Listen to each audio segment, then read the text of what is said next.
उत्तराखंड से मैं आता हूं। उत्तराखंड की स्थिति यह है कि उत्तराखंड का जीवन 5 साल, ये ज्यादा से ज्यादा 10 साल का है, वो कश्मीर बनेगा, इसको कोई रोक नहीं सकता।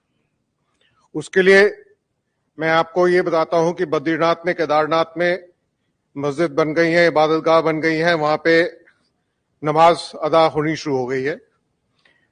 जो वोटेज परसेंटेज चेंज हुआ है 2012 से लेकर 2022 तक, ये 43% जो है उधम सिंह नगर में, देहरादून में 41%, नैनीताल में 32%, हरिद्वार में 33%, हरिद्वार पूरा शहर घेर लिया गया है और टोटल परसेंटेज राइज 37% है। और ये 20% से लेके यहां तक इतनी परसेंटेज राइज हो गई है। और पूरे पहाड़ में, पूरे देहरादून में जितना भी फल और सब्जी का बिजनेस है, ये 90% बिजनेस हमारे शांति दूतों के पास है।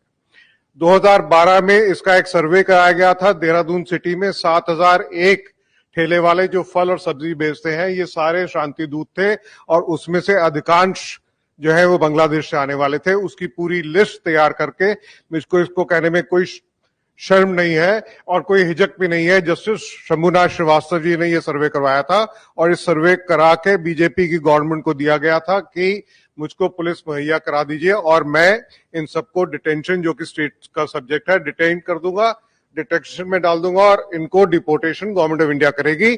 तो उस जुलाई 31 को शंभुनाथ श्रीवास्तव जी का कार्यकाल उत्तराखंड में बीजेपी सरकार ने समाप्त कर दिया।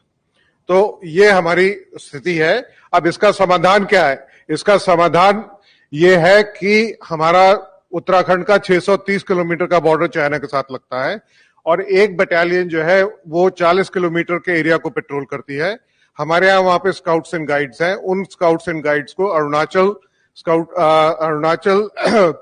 जो स्काउट्स हैं या जो सिक्किम स्काउट्स हैं, उसके तर्ज के ऊपर पैरामिलिट्री फोर्स की तरह उनको वहां पे लगाया जाए।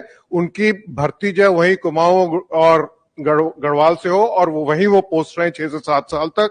और उनके परिवार को, क्योंकि हमारे यहाँ एक कार्यक्रम चल रहा है जिसमें फिशरीज में और पिगरीज में 80% गवर्नमेंट सब्सिडी देती है, तो अगर हम पिगरीज को वहां पे लगा देंगे तो हमारे शांतिदूत शायद उनको बर्दाश्त नहीं करेंगे, तो वो वहां से निकल जाएंगे और हमारा समाज जो है वो फर्स्ट लाइन ऑफ डिफेंस वहां पे बन जाएगा। ये एक मेरा सुझाव है जो मैं कि धामी साहब को भी दे चुका हूं, सबको दे चुका हूं, और उससे हम उत्तराखंड का जीवन बढ़ा सकते हैं और जो होनी है उसको थोड़े दिन के लिए टाल सकते हैं। हमें टाइम मिल सकता है लड़ने के लिए। तो ये दयनीय स्थिति है पूरे।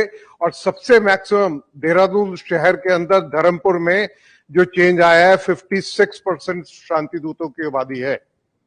देहरादून सिटी भी सेफ नहीं है, कोई कॉलोनी सेफ नहीं है। देहरादून में क्या आप कर सकते हैं उसका सोल्यूशन?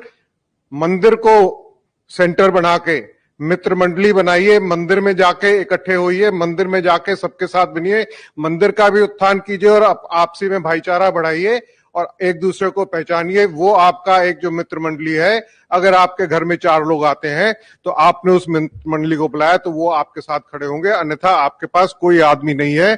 आपने अगर हथियार भी ले लिए तो उसमें 6 गोली होंगी, कितने लोगों को मारेंगे उसके बाद आप मरेंगे अवश्य, ये पक्का है।